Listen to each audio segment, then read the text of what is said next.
think back to your high school history class. Wait, did you even go to high school?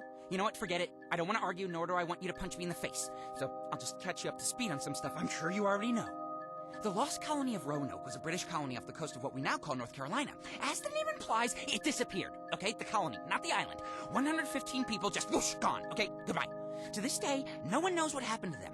Well, no one except for me and every other supernatural junkie on the planet. See, the darkness was first carried to North America by one of the colonists. And where the darkness goes, its enemies follow. One of those enemies, the Angelus, came to a nearby tribe of Croatoan natives. Influenced by the Angelus, a Croatoan maid slipped into the colony under cloak of night and massacred the colonists in their sleep.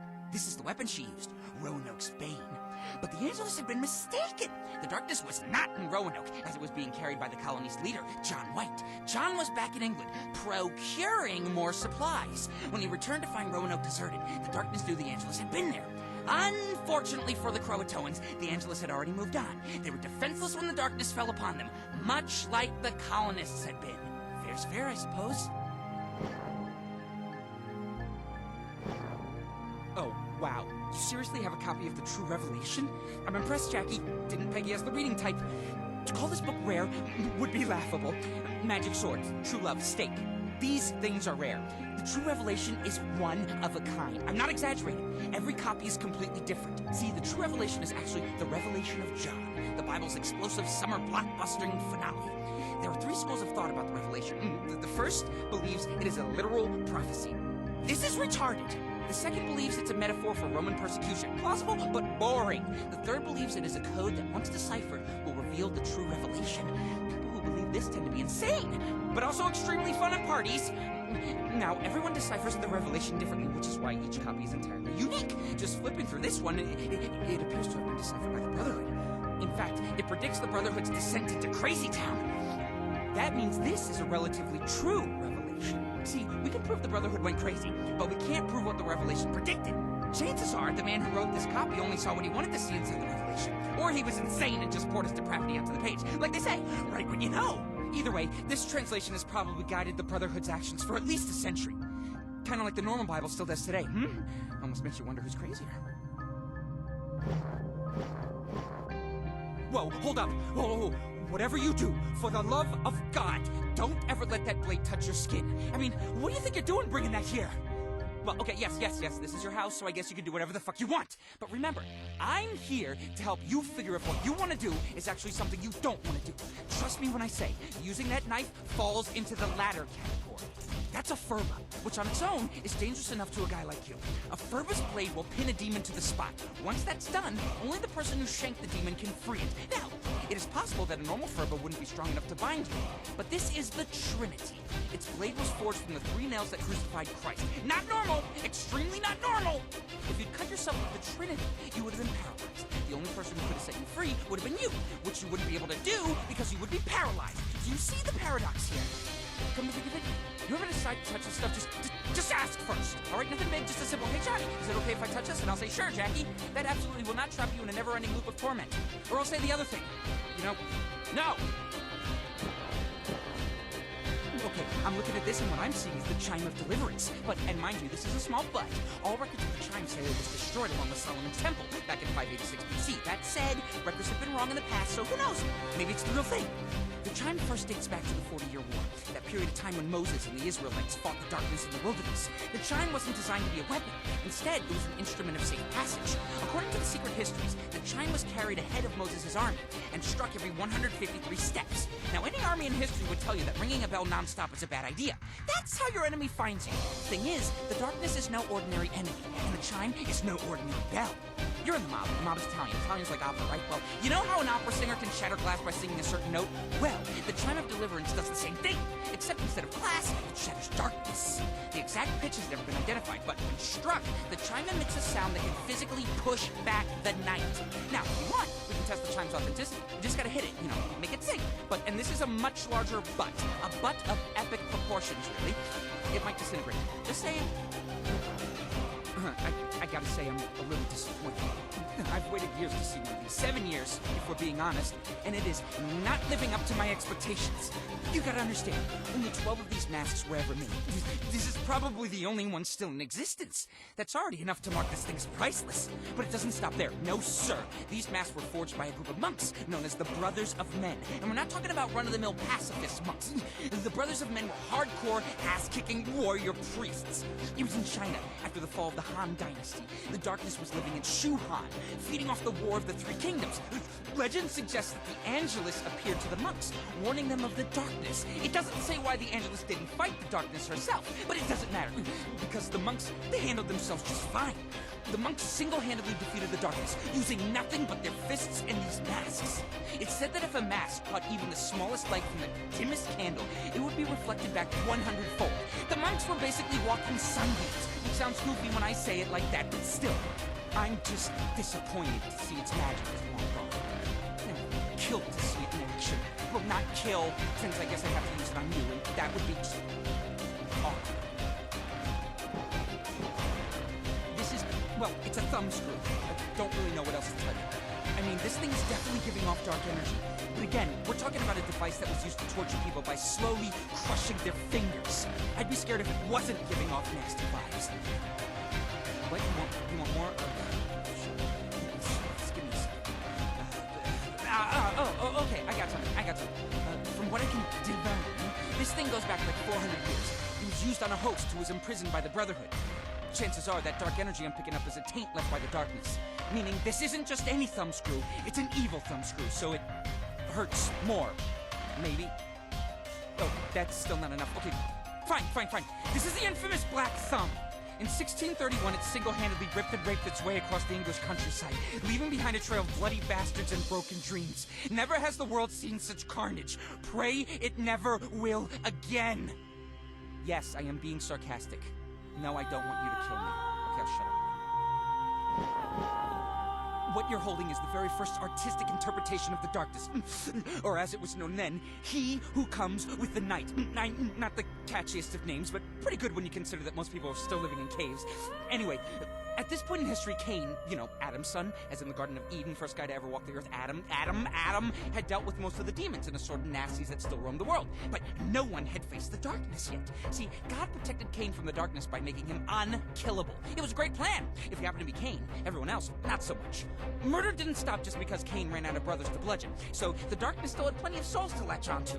Some legends suggest the darkness was first carried by a son of Lilith. Others say it was a Nephilim, but I don't buy that one. We'd all be dead if that was the case.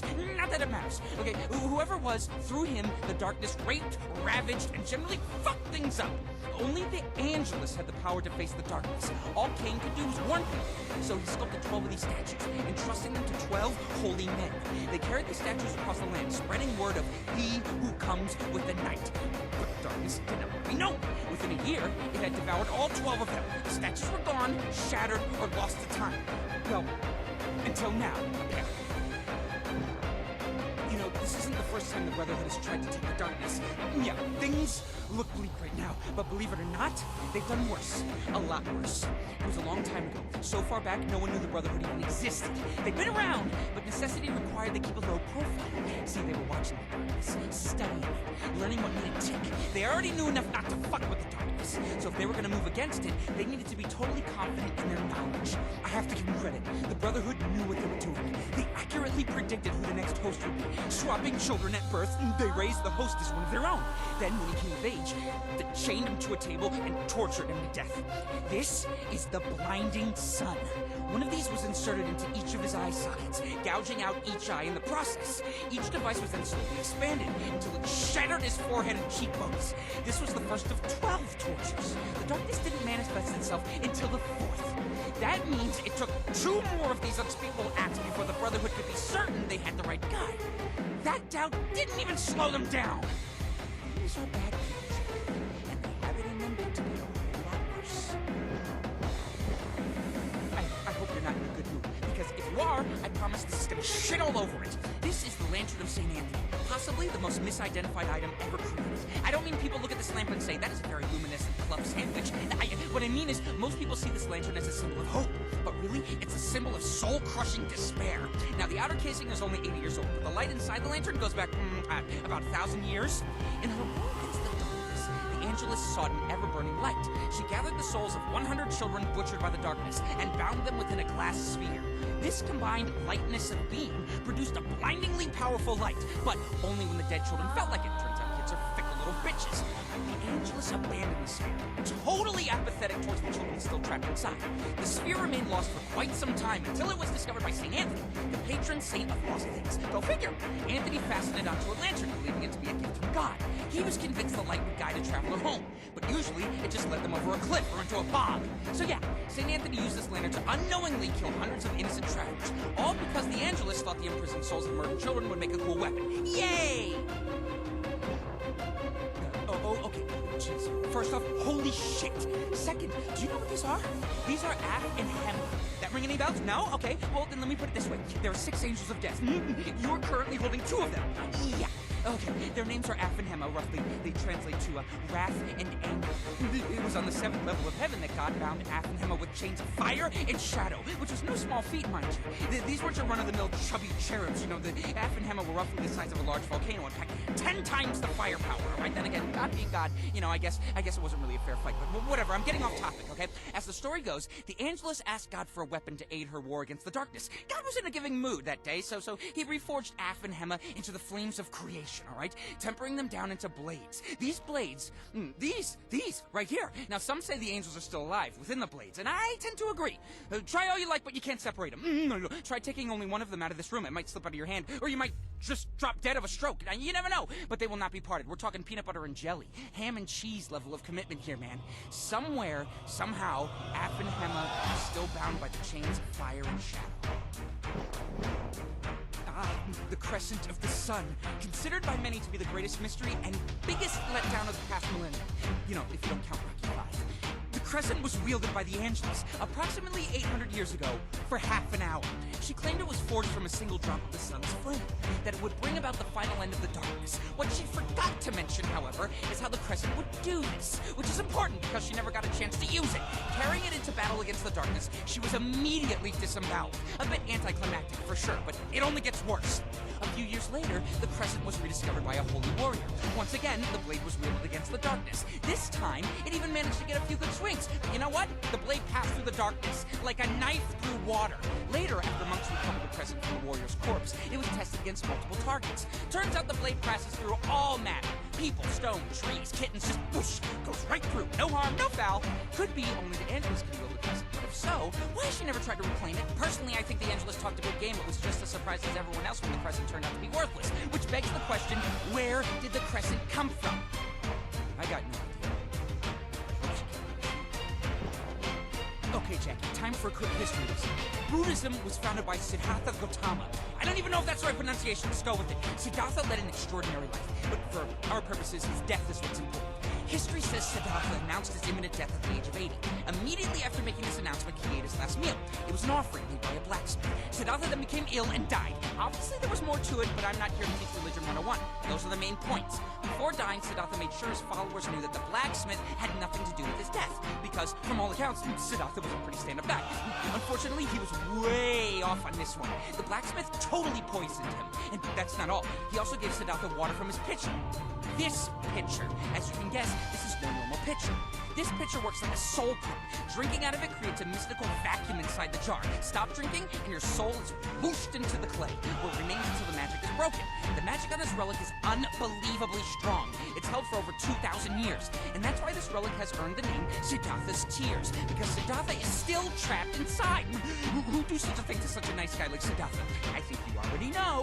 The darkness is the enemy of peace and unity. Its wrath is not always violent, but it is cold and unyielding, just like Siddhartha's Tears, or the Red Six. Oh, you feel that? This thing's hitting an 11 out of 10 on my creepy meter. Just being near it, I feel like I got worms under my skin. Worms that are creeped out as I am because they got worms under their skin. Am I painting a clear enough picture? You may look at this and see an iron mask, just a common torture device used to humiliate someone. It didn't cause any physical pain. It was just a symbol. If a person was dirty, their mask looked like a pig. If they fucked around, it looked like something that fucked around. I don't know, a rabbit. Okay, now if you look closely at this mask, you'll see it kind of looks like a demon. It makes sense since it was worn by a former Darkness host. Maybe you heard of him? Vlad the Impaler, better known as Dracula. Not many people can claim they were the source material for a famous monster. In fact, I only know of two. This guy and Helen Keller. What you don't realize is that this mask isn't creepy because Vlad wore it. It's creepy because he wore it voluntarily. He wanted everyone to know exactly who was coming to impale them on a giant fucking spike.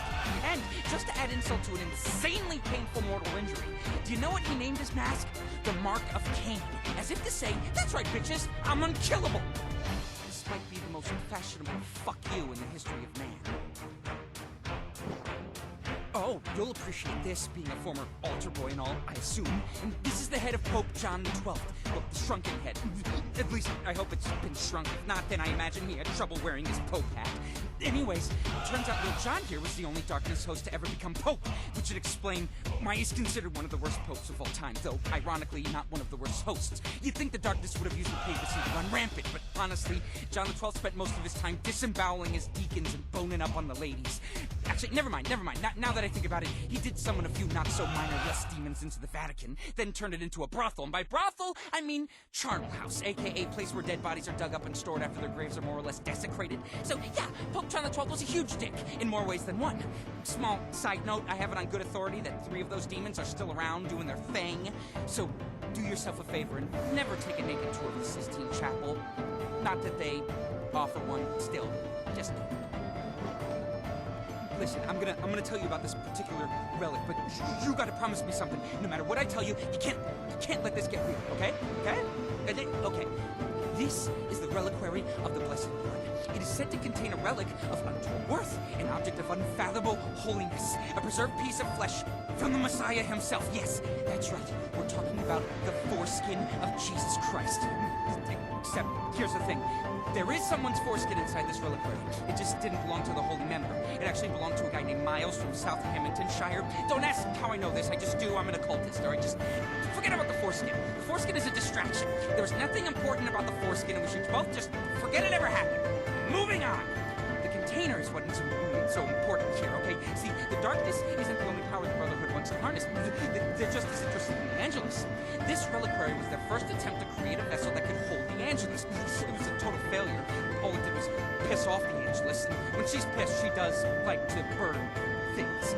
Still, there's dark magic in here. Magic best hidden from certain people. Turning it into a possibly ridiculous foreskin holder was a good way to do that. Now, if you'll excuse me, I need to go scrub my memory with bleach and steel.